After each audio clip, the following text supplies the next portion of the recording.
Good morning, ladies and gentlemen. This is Mark Molina, CEO of Molina Leadership and Business Development Solutions. We're very excited this morning to be interviewing our state representative from Springfield, Oregon, from District 12, John Lively. Just real quick, we were trying to go Facebook Live, but there seems to be some problems. We're going to continue on with the interview, and if it goes live, great. If it doesn't, I will post this a little bit later. I'm going to begin by reading John's bio.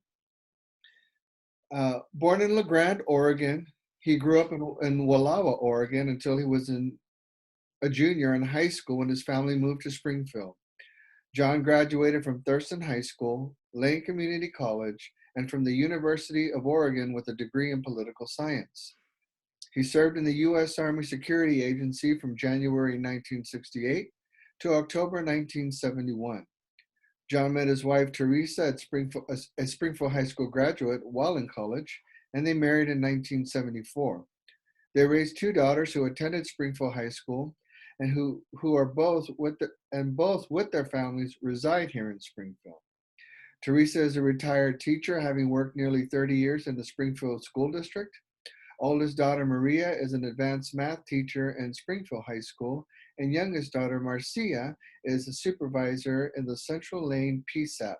Teresa and John have 6 grandchildren, ages 11 to 17. His professional career includes jobs in manufacturing, retail, economic development, managing software, support centers, and many others. Previously, John served on the City Council here in Springfield and as mayor of Springfield. He was elected to the state legislature in 2012. Service in the House includes serving on the Healthcare Committee, Transportation and Economic Development Committee, Government Efficiency and Consumer Protection, Veterans and Emergency Preparedness, and others. This past session, he served as chair of the Economic Development Committee and served on the Joint Committee on Student Success and Joint Committee on Carbon Reduction. Good morning, John. Welcome. Thank you for your time and the opportunity to speak with you regarding this re-election campaign to District 12 State Representative for Springfield. Good morning, Mark, and thank you for having me. First of all, how are you feeling this morning? I'm feeling pretty good. I look out my window here and it's sunny.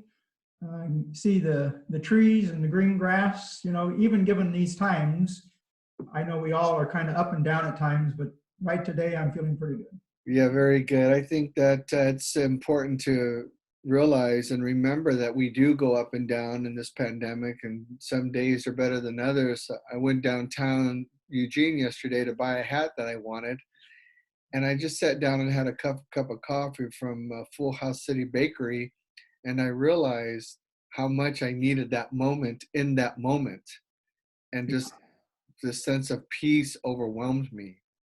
Yeah, it's I have to admit, not being able to get out and mix as much as I used to. We're staying pretty close to home and so I'm with you. Every opportunity I get, I really cherish. Yes. Remember yes. what we do miss, yes. I turned in my SL 121 to AJ at the city of Springfield a week ago for the sub position. Oh, yes. And so she came and we met en masse and everything and sat 6 feet apart, and she looked over everything. She said, it's all good. Thanks for coming in. And I said, wait a minute. I haven't talked to anybody. Can you talk to me for a minute? And she was very gracious. And we talked about job running and stuff. Yeah.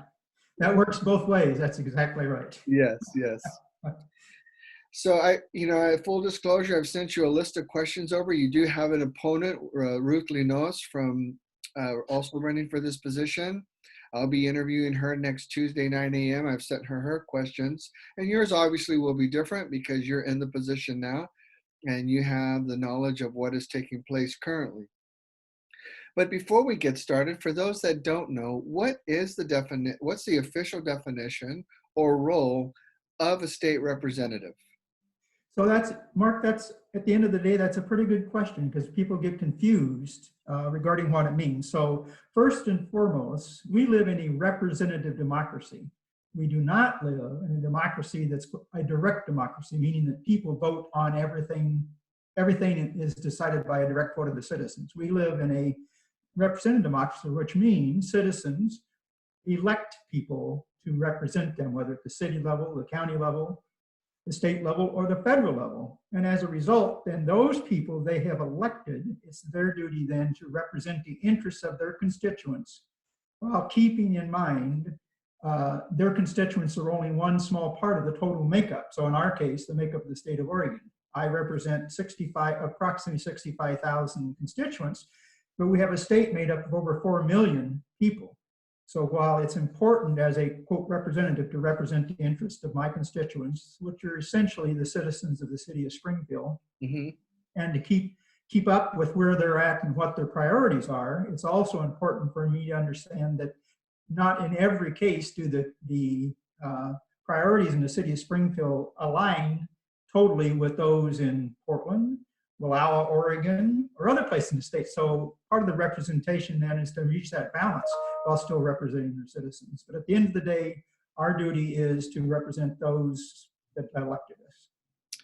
Oh, very good. Now, how many state representatives are there in our state government?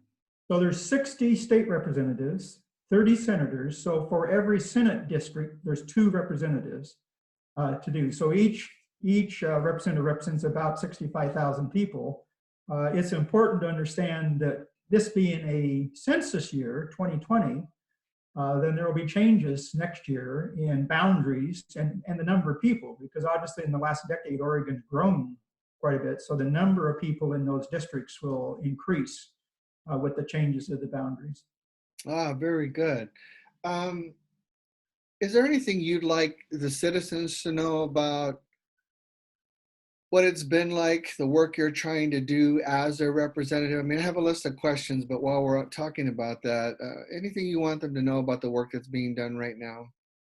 Yeah, first, let me just say it's an honor to represent the citizens, has been, continues to be, and so I'm just honored to be able to try to do that. Currently, it's a more challenging than it has been even in the past. When I was first elected to the legislature, I didn't realize the amount of reliance on committees. The work gets done in committees versus getting done necessarily by the whole House or the whole Senate. And so it took a while for me to get used to that process. And even though that's the process, it's still at times frustrating because it has to work fairly quickly. So the amount of input we get from citizens in that time in public hearings is somewhat limited. And that's been frustrating for me. Well, you go to the conditions we're under currently, it's even more frustrating because we're not meeting in person. We're meeting virtually.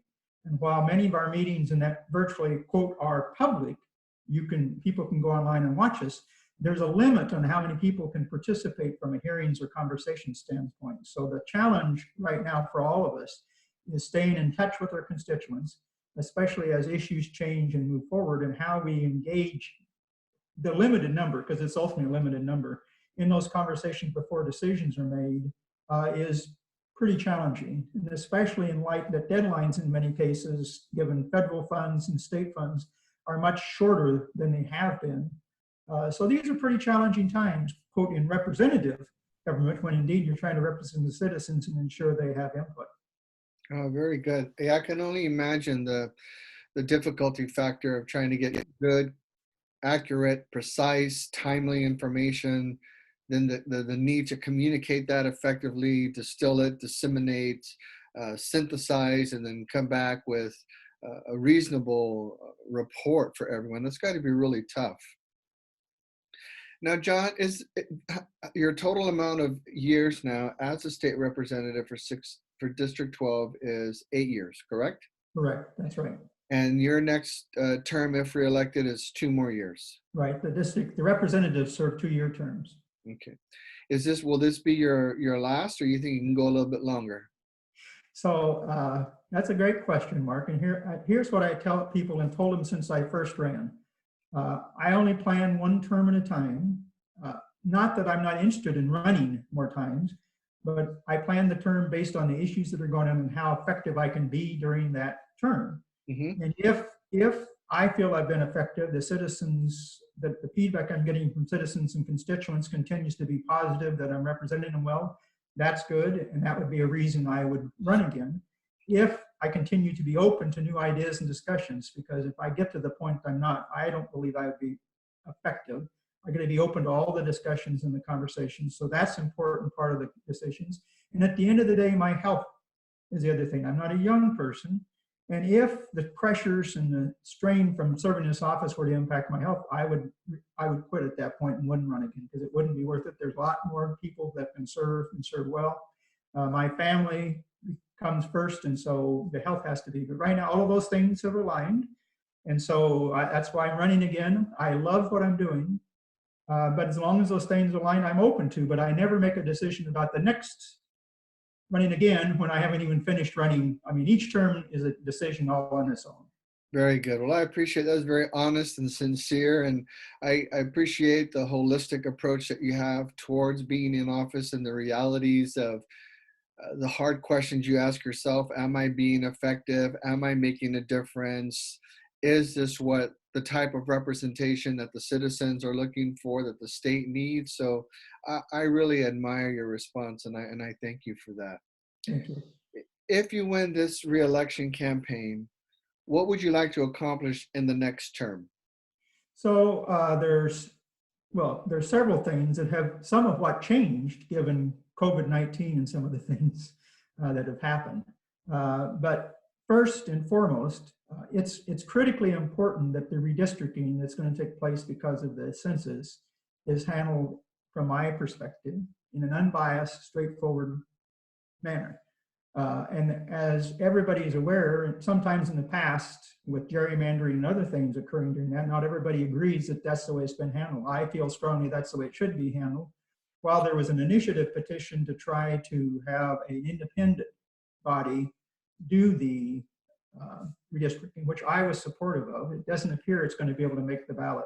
So that puts more pressure, because then it goes to the legislature to make those decisions and to make those recommendations. And so first and foremost, that would be a priority, get that right.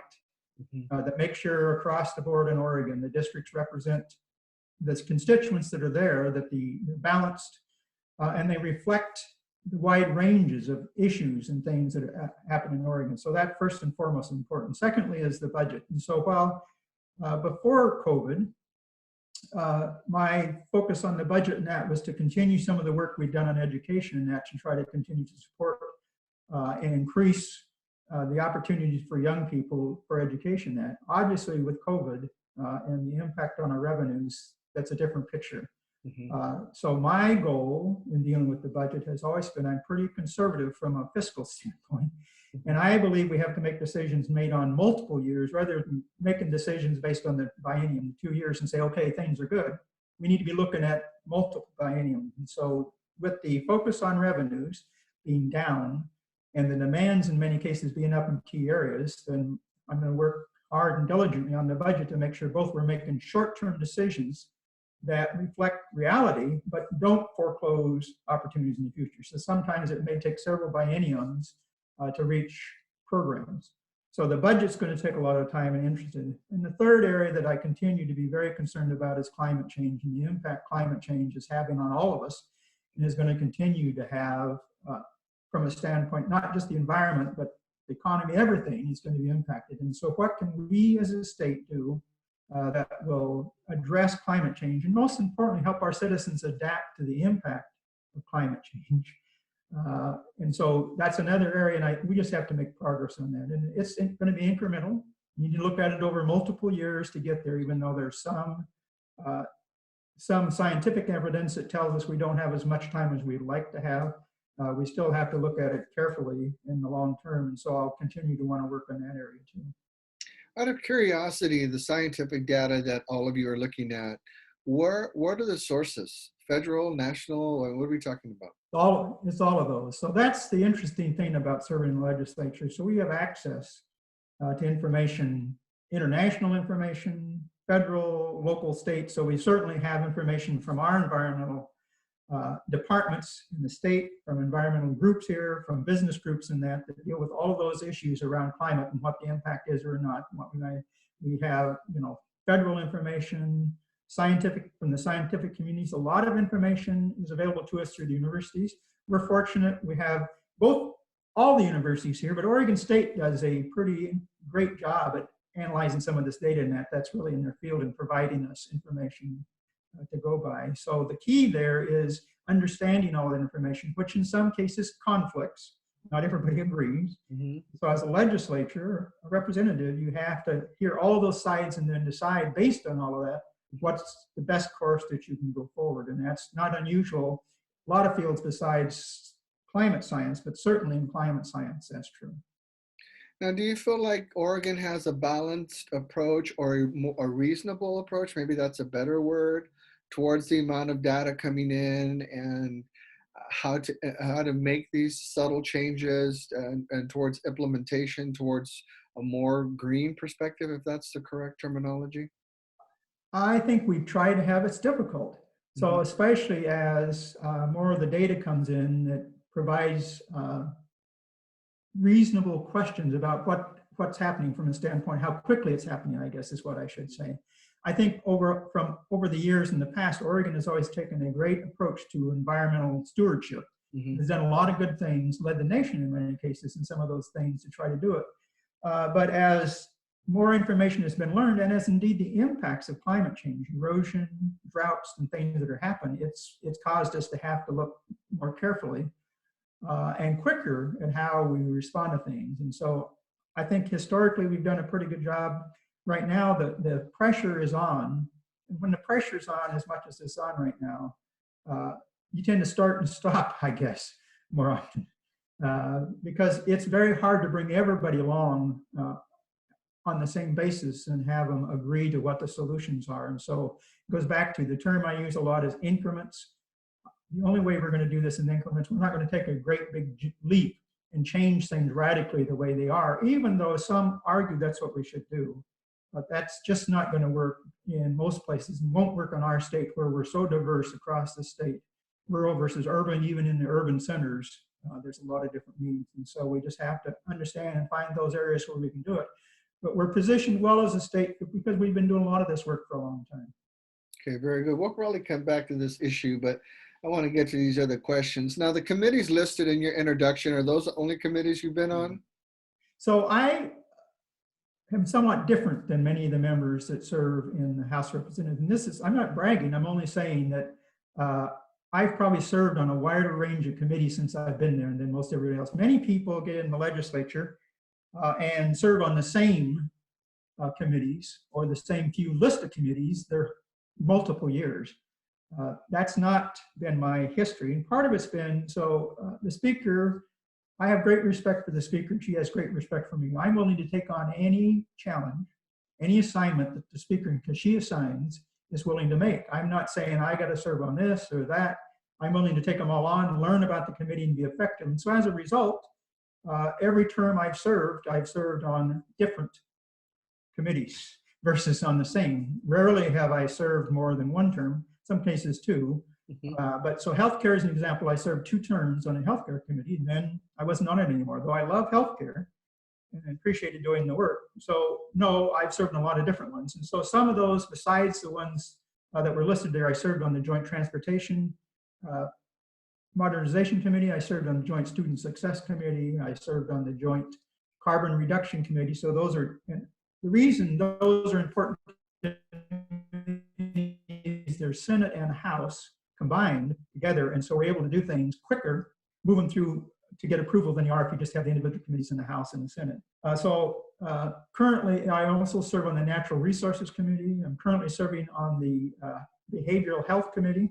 Those are new committee assignments that I just got this year and that.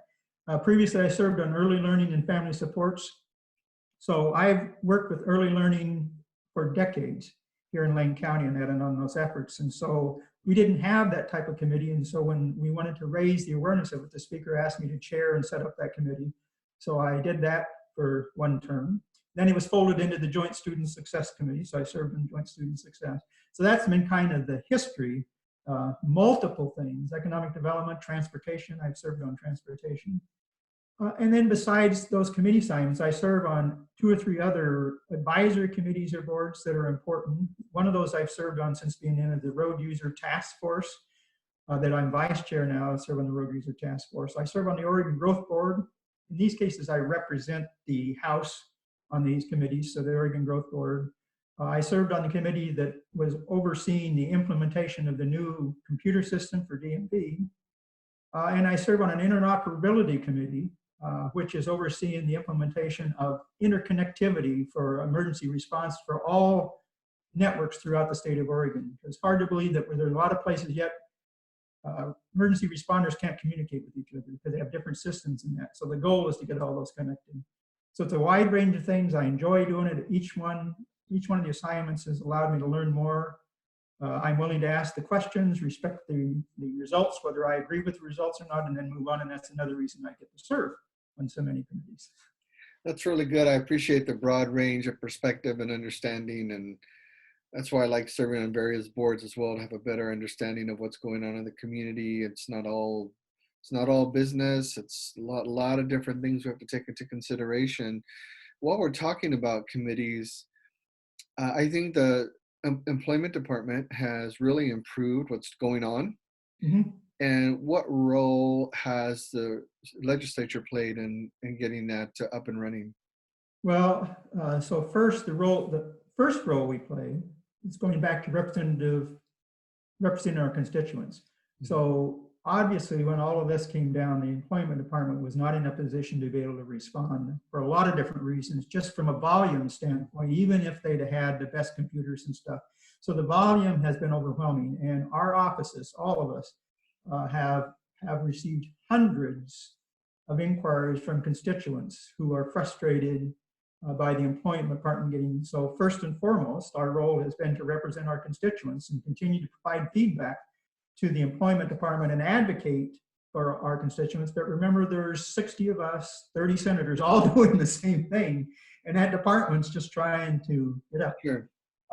So both as an advocate, we have ongoing conversations about what they're doing and suggestions of how better to communicate our ideas about what's going on in the field and that. And obviously supportive from the standpoint of the efforts they've been taking to hire more people, to improve systems. All of that is part of this trying to get there.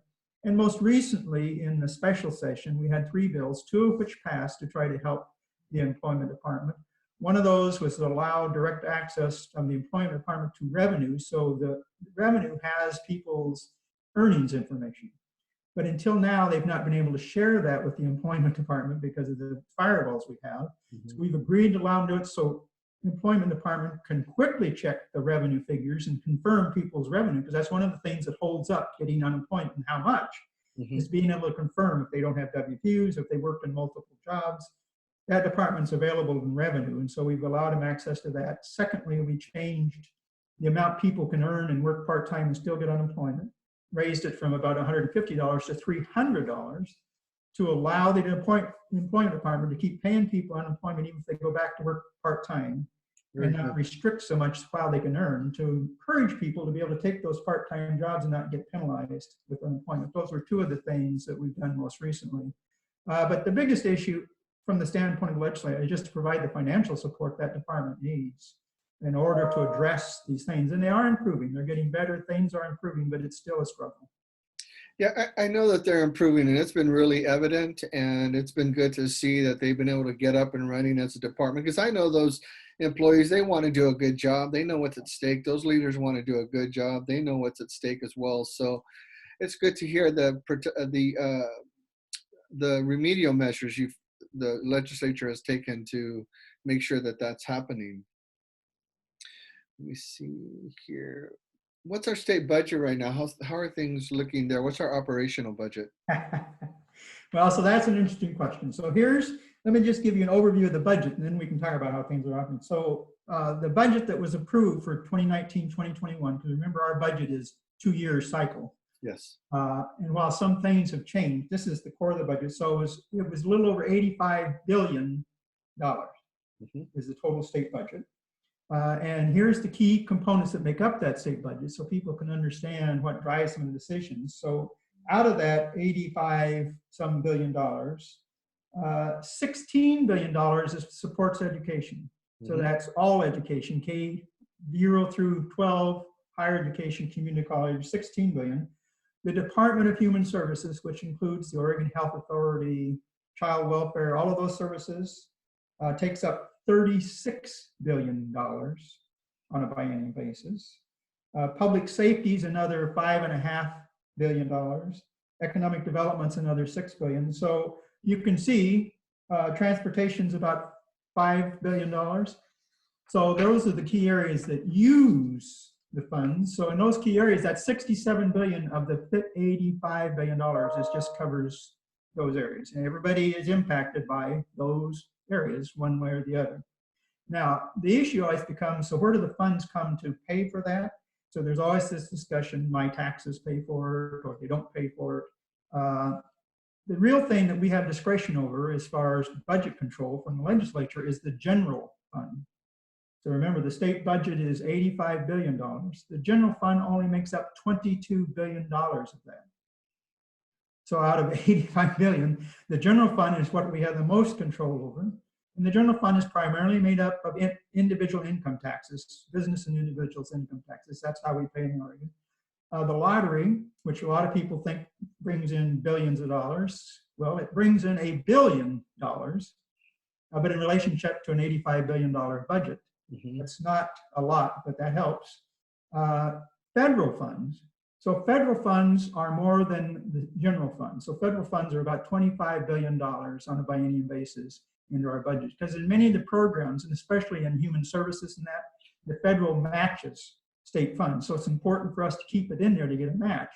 One example is the Oregon Health Plan, which is the OHA, very expensive. We get a match of federal dollars, meaning the federal match is up to 85% of our costs. So 85% of the money comes from the federal government to fund Medicare and that. So that's very important. And then other funds is about 37 million. So besides what we've talked about, you have gas tax, you have business, you have licenses for fishing and hunting, you have permits for air permit, all of those issues in there also add to the state revenue. But the general fund, which is primarily income taxes, is $22 billion. Well, that's thank you for that. That's very helpful. I think that those that will listen to this and hear this for the first time will definitely, the light will go on. We'll have a much better understanding. I'm surprised. Yeah, I know the lottery, $1 billion, 1 billion. I remember when you shared that with me a few months ago when the pandemic started. I remember saying to you, "That's it." I mean, I would have suspected it had been 5 or 6 billion, or maybe even more. But what surprised me was the 85% match from the federal government for healthcare.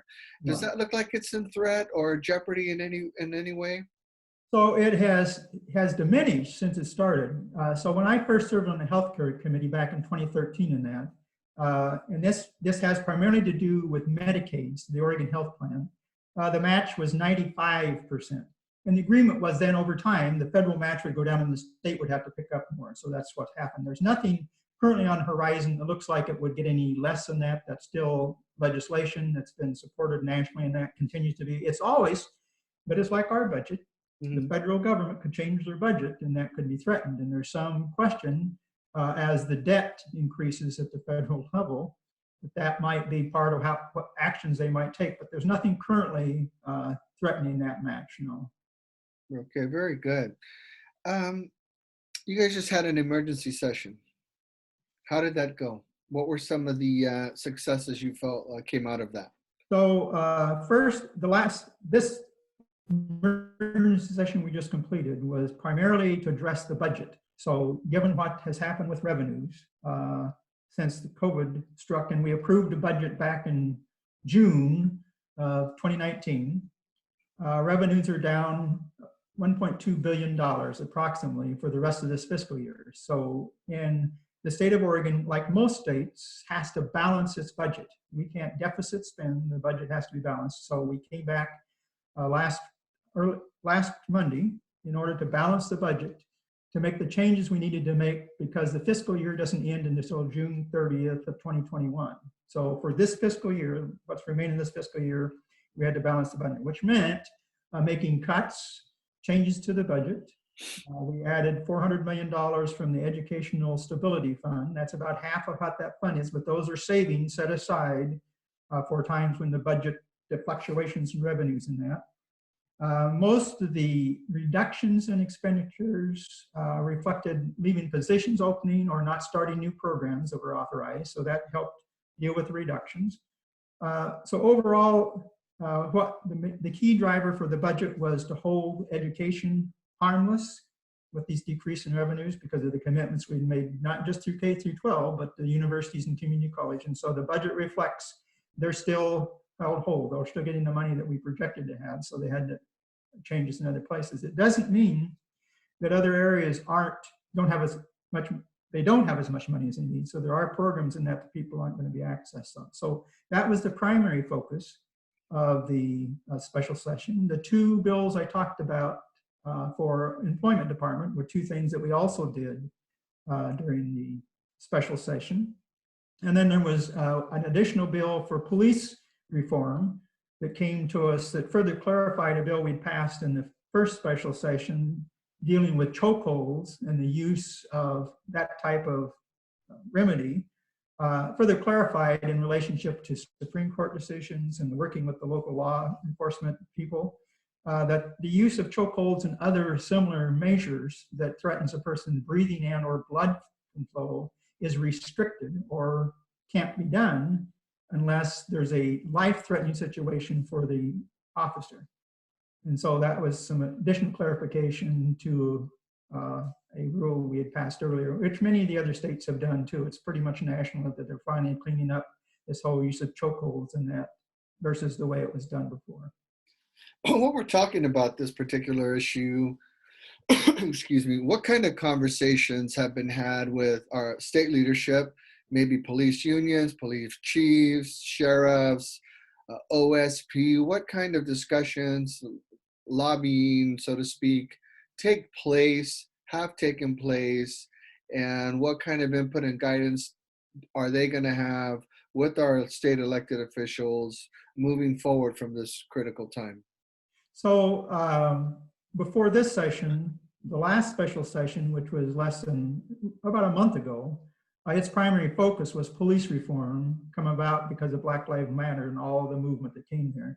And I can assure you that the conversations that are happening, so the conversations, again, remember, still happen at a committee level. Mm-hmm. So from a standpoint of policy decisions are made through committees, does not mean that leadership, in this case, the Speaker of the House, is not having ongoing conversations with a wide range of groups. And you described many of those groups. They're all involved in having these conversations. They're having conversations. Then the committees that were working on this had multiple hours and hours of public testimony that they took in relationship to concepts. And then based on those concepts and all of that input from a wide range of groups on all sides of the issue. But remember, again, we're still somewhat restricted because this is all being done virtually. It's not being done in person where they can come to the Capitol. So there's still some concerns about that, but I'm comfortable as a representative that the range of all those interests out there are at the table and are being discussed. And then in those discussions, out of that comes these recommendations for policy changes. And I feel very good about the way this process is working because they're taking more time. They're bringing more stakeholders on all sides in and having the conversations. And again, moving incrementally instead of trying to solve all the world's problems and all of our problems, especially with policing and the related issues with that overnight, just can't do it. And we need to have agreement on all sides as we move forward, or as much agreement as possible. So when you implement, everybody's on board and implements, because as you know, and we all know, law is only as good as the willingness of the people to follow it. Right. And so if we don't do it with everybody involved, who's all interested in that, and do it in a manner that they're comfortable with it, it's not going to work anyway. And so there's a lot been going on and will continue to go on in that particular arena. Now, has the state received any input, guidance, counsel, direction from the federal government or Department of Justice? Yes, the state does receive, we receive several different things, both from the Department of Justice, but again, around what the federal government is doing or not doing, how they view, because in some cases, they might view what we're doing locally as a violation of the federal law or whatever. So the state does get that input from the federal government. And the main thing there is to balance, to make sure that we're not doing something locally that ultimately violates some federal statute in that, Mhm. which would end up getting the information thrown out. But most of this at this point is being driven uh, locally, meaning in the state of Oregon, with the local stakeholders on all sides of the issues and having these, I call, very thoughtful conversations and straightforward about what's going on and how we deal with it in the state of Oregon, always being conscious of the US Constitution, our state constitution, and federal laws so that we don't conflict with what those are. Very good. Obviously, very complex, taking all those different required legal positions into proper consideration. Now, Right. let's talk a little bit about the Black Lives Matter movement. Sure. Have the state officials had conversations with any of the BLM movement leaders, whether locally or nationally? And I know there's various groups. There's Black Unity, Black Liberation, Black Lives Matter. There's ADOS. Out of all of the different organizations seeking representation and conversation, has there been some type of plan of action by our state leadership to hear these organizations, to have conversations with them, and discuss implementation of things that are issues that are important for them? So there's ongoing conversations, and Mark, I can't attest to conversations with all. There's so many different organizations, Sure. and this is not a criticism, it's just the reality of what's going on out there. If they're all engaged, when the state has conversations, they try to align so that the groups that are representative represent some of those others out there, because it's, especially virtually, it gets to be impossible to include all. But so the conversations happen at several levels. One, they happen at the local level with your state representatives. Many of us are having conversations with local groups and things. They're having input and providing that input. Then we provide that input to our colleagues at the state level. At the state level, the Judiciary Committee is one example of an ongoing committees, both in the House and the Senate, that have dealt with these kind of issues before and ongoing are still dealing with them. So they have hearings and discussions with the stakeholders. In specific to some of the groups you talked about, we now have another group, another committee that's meeting, which is the Joint Committee on Transparent Policing and Use of Force Reform, made up of House and Senate members. And they have been doing an incredible job of reaching out to all of those groups and including them in the conversations, both soliciting ideas and suggestions about legislation. Much of the early legislation concepts that were drafted came from many of those groups out in our communities and that about what they would like to see or not. So that's put in there, and we have those conversations around, and then you get the other stakeholders involved.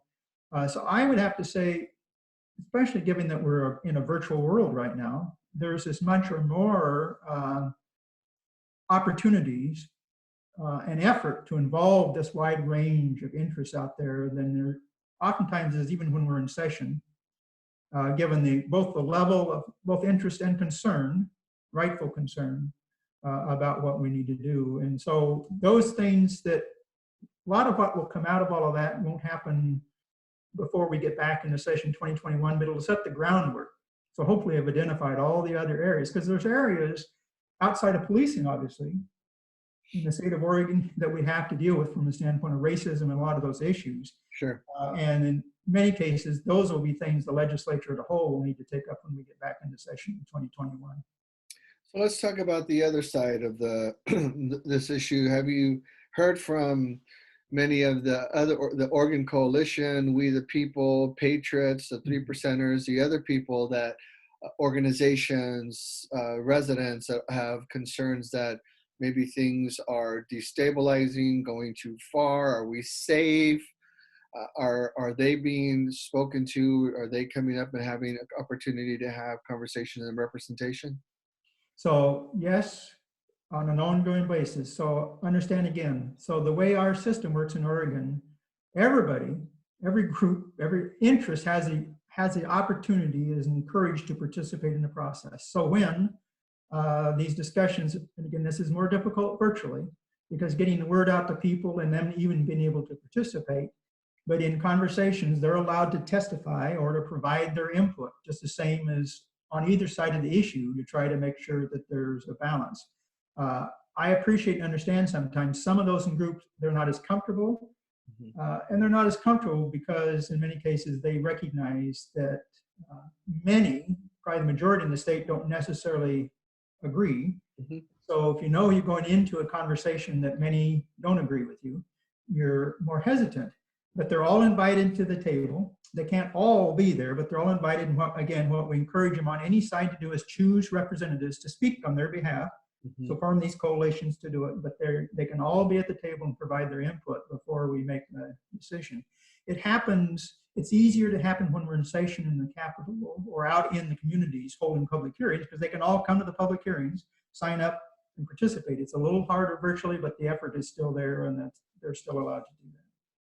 I think, excuse me, I think it's really important because I'm asking you these questions because I want the people that will hear this to understand there is an open door for communication. There is a desire for communication. There is the venue for participation, and we have a duty and responsibility in the areas of our concerns to get involved and to make our requests known to all of you.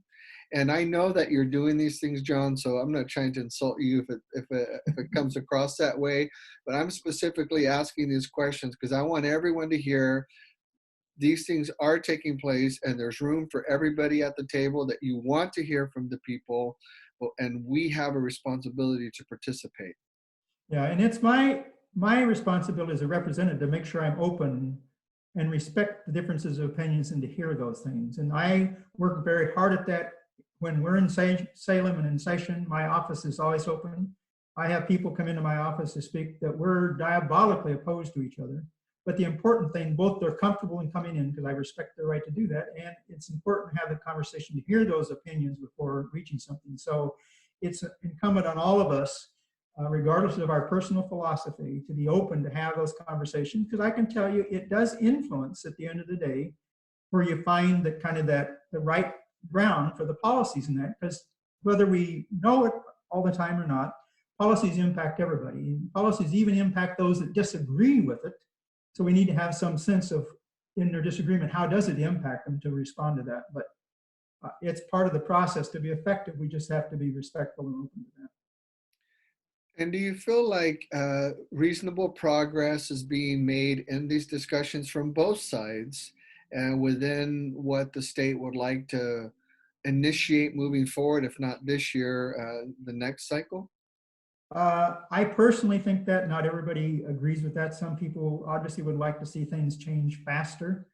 But it goes back to, we have to focus on first, make sure we're focused on locals and the state.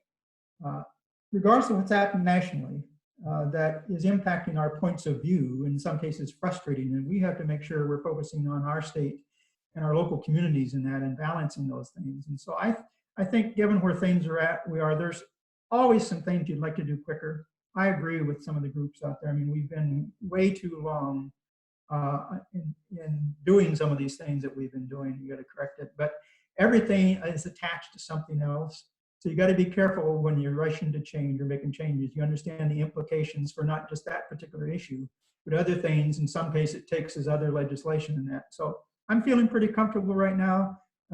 Obviously, there was those in the state that are still frustrated that we're not making enough progress, and I respect that. But it's full, like, again, unfortunately, it's just complicated because of COVID and the ability not to meet in person as much as we used to.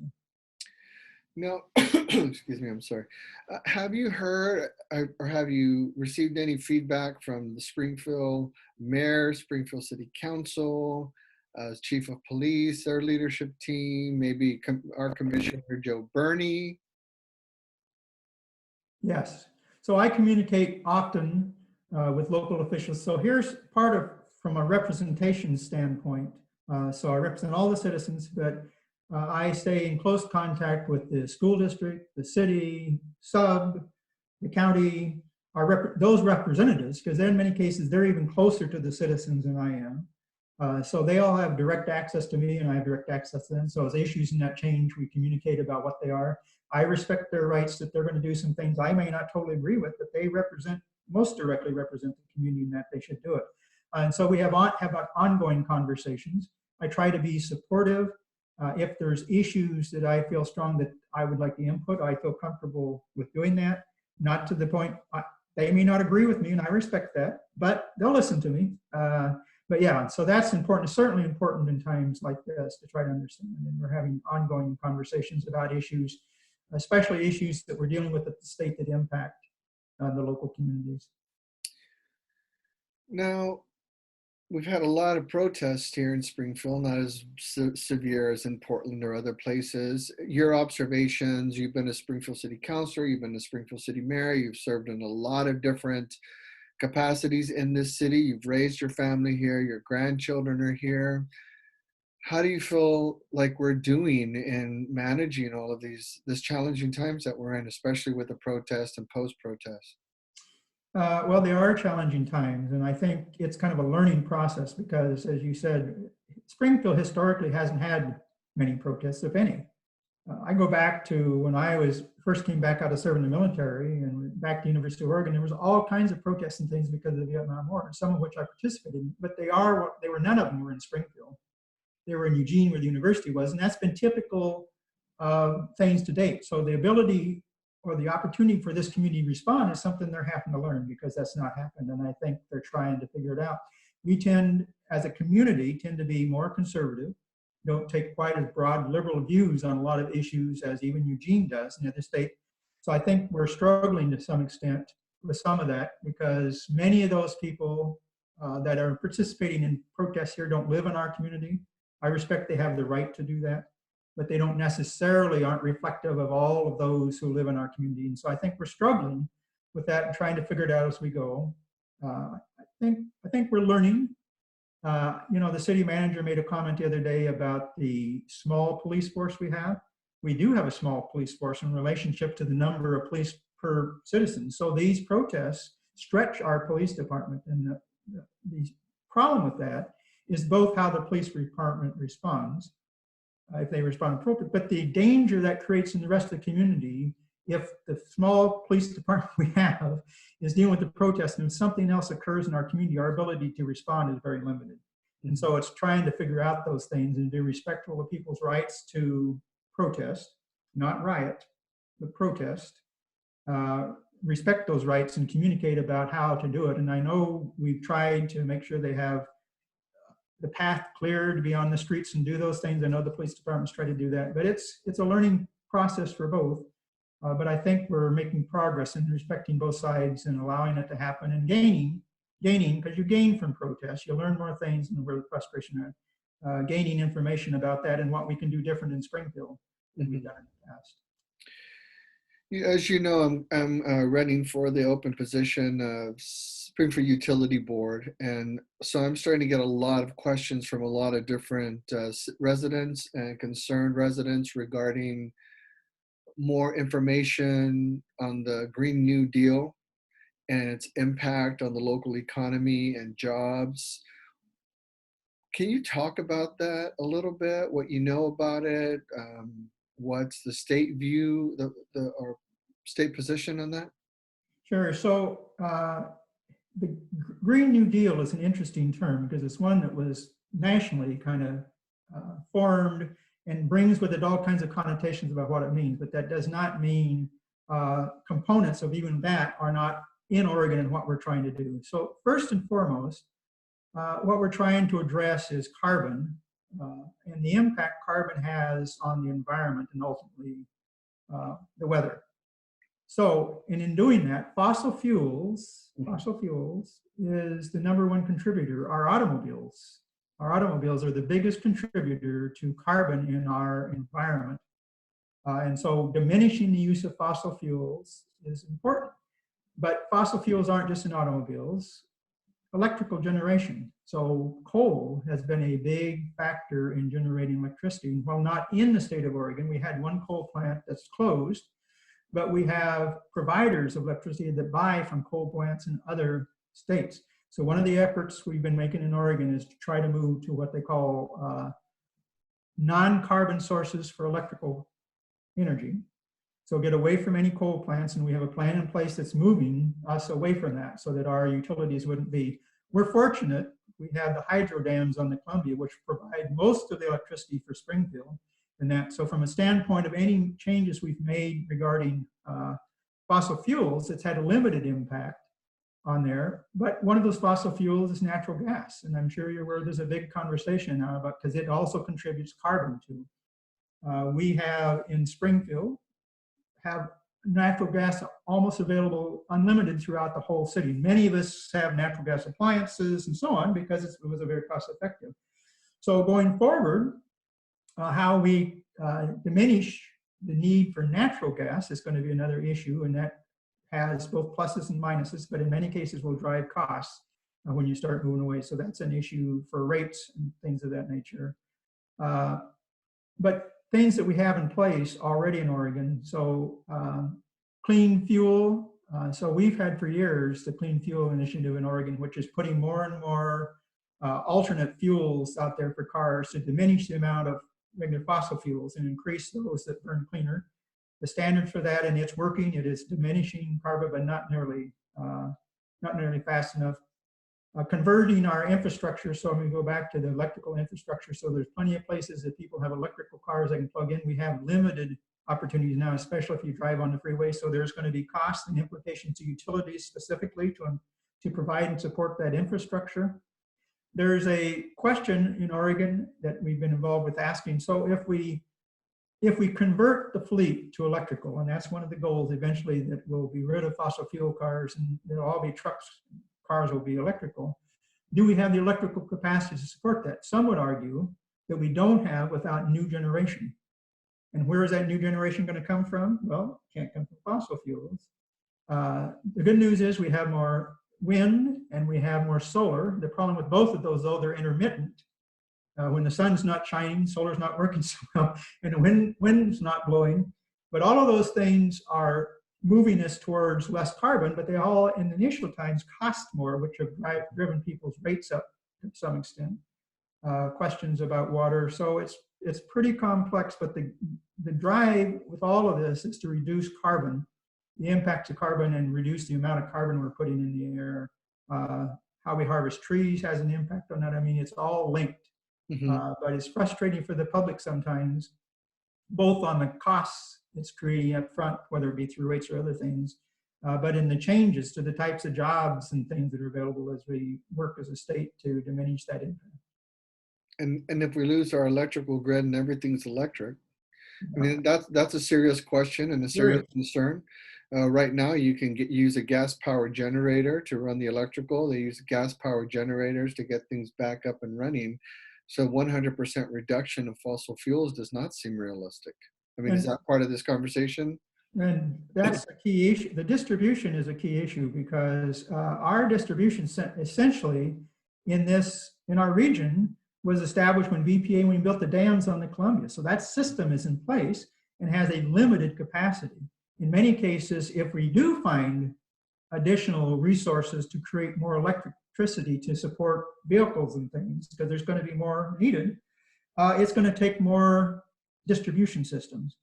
And the being able to build distribution systems in this day is very limited because people don't want those power lines going through their properties, the condemnation. There's a lot of issues, and I know that's an ongoing discussion. In fact, when we were talking again about how fast we can move to a more dependence on electricity versus fossil fuels, that issue is a big issue, both locally and statewide, nationally, about the system that even if we have all the resources we need to generate the electricity, this carbon neutral, how are we going to get that energy into places? And if we get too many more people loading at the same time on the system we have now, you could bring the system down. So those are key issues, Mark. They need to be thought out carefully, and it's going to take new investments to make sure those systems are robust enough if we're going to make this conversion from carbon dependent to electrical dependent and have enough capacity in the system to do that.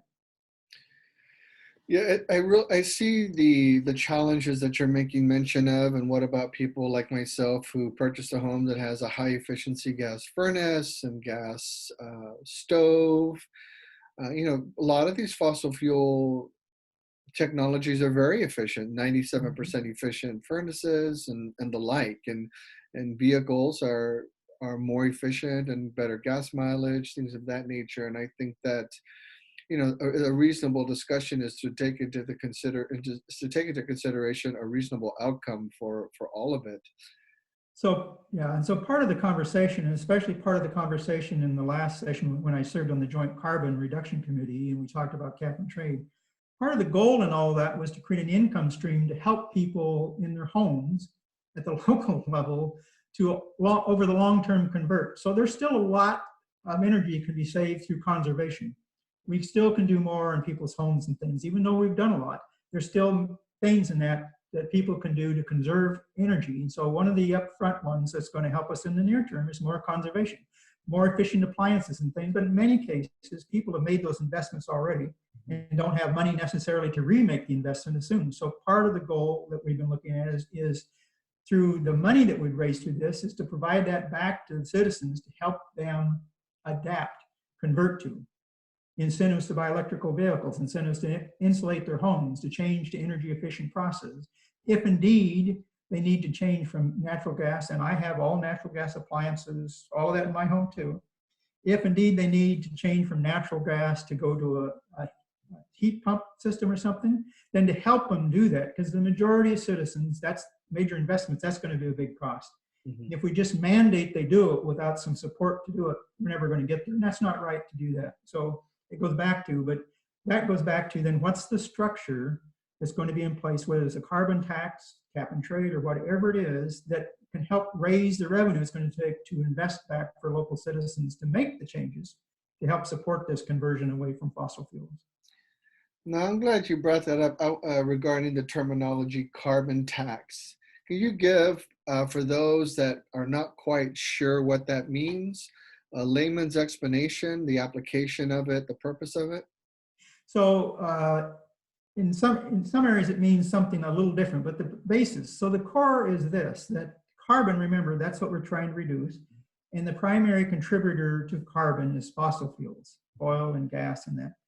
So in a carbon tax situation, those people that are supplying that fuel to us ultimately will pay a tax addition, an incremental growing tax that will create an income stream that we can invest back. Some states have a carbon tax, and they just give it's a bonus or a rebate to the citizens, $1,200 a year, I'll say. It's not that much, in some cases more, for the citizens then to directly invest back into things I've talked about, changing the homes.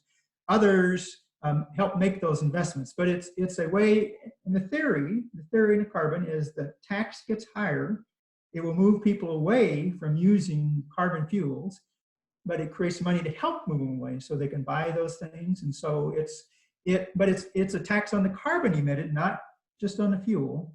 And we have all those calculations. We know how much gas, what it emits in that. And so the tax would be there. And many people argue that's still the most efficient. And there are states already doing that in the country. There's been a talk about doing it nationally. That was not the direction we necessarily went in Oregon, but that might still be on the table.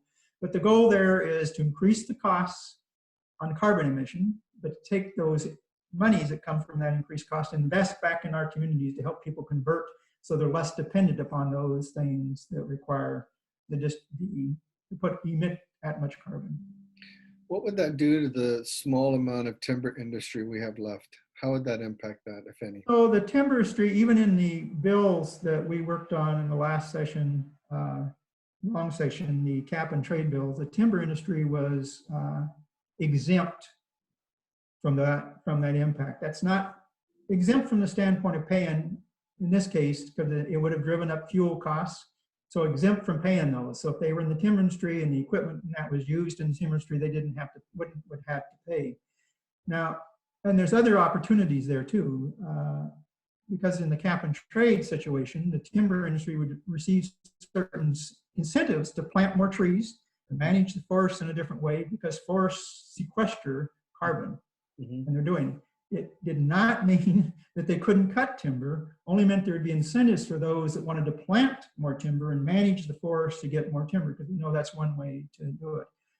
But ultimately, the timber, agriculture, everybody will be impacted by whatever mechanism ultimately are used to diminish carbon, because we all emit carbon. I'm just one of those that believes we really need to focus first on those where the most comes from, which is the automobiles, and find solutions to those quicker than we're probably ever going to be able to. before we start necessarily some of those other increments. But there's great things to be gained.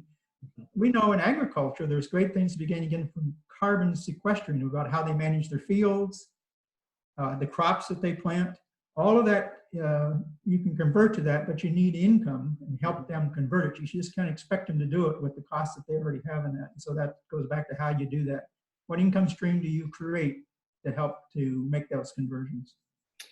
And so what about if someone's a long haul truck driver for a living, or they work for an airline, or anything that has to do with travel or transportation? How would a carbon tax affect cost, pricing, especially to the consumer, and affect the ability of an individual truck long haul driver, or someone who works for a trucking company, or someone who works at an airline? How would that impact? 'Cause what would that look like? So ultimately, quote, carbon tax, remember the tax is on those that are creating the products that are creating the carbon. So then part of it always, the argument always go back, so how much of that tax do they pass on?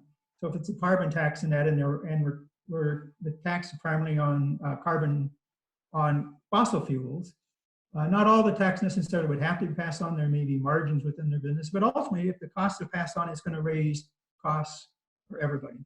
It Right. is. At the end of the day, to diminish the impact of carbon and to address the environments, the problems that are being created in our climate and the environment, it's going to cost more money. Then you have to try in your policies to balance what those are, so that those that have the ability to pay more, and those that don't have the ability to pay more or less get some kind of benefit. I'm going to go back to the cap and trade bill. One of the provisions of the cap and trade bill was a rebate to citizens making a certain amount of money in this state that would have made up for any cost of increase in their fuel prices. Meaning that, let's say it went up 10 cents a gallon, the price. The rebate that came back out of that program for those that could afford to pay would go back to those citizens in our state that couldn't afford to pay, and they would get that money in a rebate back that would offset those costs. So that's part of what you do, whether it be a carbon tax or other. You're trying to find that medium. Hmm. There are people that can't afford to pay more and are going to have to pay more, but certainly there's those that are impacted. The other thing, Mark, that's going to happen, we're going to transition our economy in that for a lot of different reasons doing a transition, but we talk about long haul trucks. I appreciate your support. I have a nephew who drives a truck, but we got to get more of that freight on railroads and off of things, individual trips, and find ways to do trips where you take a whole bunch at one time. So the footprint is much less. That means investing in more tracks, means in all those types of things are all part of this. How do we get to that point? Because we can't keep driving individual cars, individual trucks like we're doing today and ever get there. Well, I appreciate that. This is a really big discussion, obviously, and while that came up, I just, I'm a resident and live here and a taxpayer, and I'm concerned, like anyone else, of things just becoming so uncontrollable that everything we're already hemorrhaging now due to the pandemic and unemployment, and so it's hard for us to think one more thing, one more thing to be worried about. Well, and there's no easy answers. I go back to the transportation package we passed in 2017, which is incrementally raising the gas tax. But let's think about it for a second. So our infrastructure, in many cases, our major infrastructure was built during the Eisenhower era. That's when we built the interstate system and all the bridges in that. None of those bridges, and none of the bridges on our state highway net meet any standards today for the size of vehicles and the number of vehicles that are going across them. They all need to be replaced. In many cases, the structures to our highways, the underline of that, don't meet because of the weight standards and stuff. So it takes money to do that. And that's why we passed the transportation package. But even increasing the gas tax that we all agreed to do, we're still short billions of dollars of bringing our infrastructure up to the point. So back to the railroad, it goes back to those heavy haul trucks. One of the problems the heavy haul trucks have in the state of Oregon is the bridge between Portland and Vancouver is inadequate. It shuts down at times. That's the major link on I-5. And if it shuts down, so many cases now, because of the traffic in Portland, that bridge, the truckers have to have their schedules so they run at nights or early mornings and things. They can't run during the daytime because they can't get across the bridge. You can't efficiently do it. But that's an example. Even though we raised the gas tax, we still don't have enough money to correct those issues to help commerce move more efficiently, let alone individual citizens. Very good. Well, thank you. It's been about an hour, and I know you're a busy man, so I appreciate your time. One final question for you, John. What would you like to say to the residents of Springfield, your constituents, those that are new to the area coming in the midst of all that we're contending with as you go into endeavoring to be reelected for another 2 years? What would you like to say to them? So first and foremost, I'm a student of politics. I believe strongly in representative government. That's what I am. I'm your representative. I enjoy doing it. I'm open to all ideas and concerns. I just encourage people to feel comfortable with contacting me. However they can contact me. I have people where I live walk by and stop and talk to me in the yard. That's great. It's harder right now in the pandemic, but at normal times it would be, whether I'm downtown in other places. But I just want people to know that my goal is to represent them the best I can do it. And the more opinions and ideas I hear, the better. Stay in touch with what they are, but I'm also open to criticism. So if I'm doing something or people perceive I'm doing something, they disagree, tell me that. What I've learned over the years is you have to be willing to hear that and change if you need to change. And I've changed a lot over the years. I changed multiple times during the session as I hear the different arguments about what their bills are, but you've got to have that communications. And so I just want people to know I am their representative. I hope to continue to be their representative. And as long as I am, I'm very open to conversations, whether it be on the phone, by email, chat, however people want to do it, Zoom conferences. Let's just keep those lines of communication open in here. But understand at the end of the day, we can't be everything to everybody. There has to be a balance of those interests in that, but I'll always be upfront and honest with people and tell them when we have to reach that balance. And so after this interview, if people want to reach out to you, they can just go to the state website? Yeah, rep.johnlively@oregonlegislature.gov is the best way to reach me, and my phone number there too. And so I have a staff. While we're not in Salem, we check and monitor those things every day. And so in many cases, people can leave a message and call them back. I'm more than willing to call people back on the phone and talk to them, respond to them through email. But that's the best way to reach me. Very good.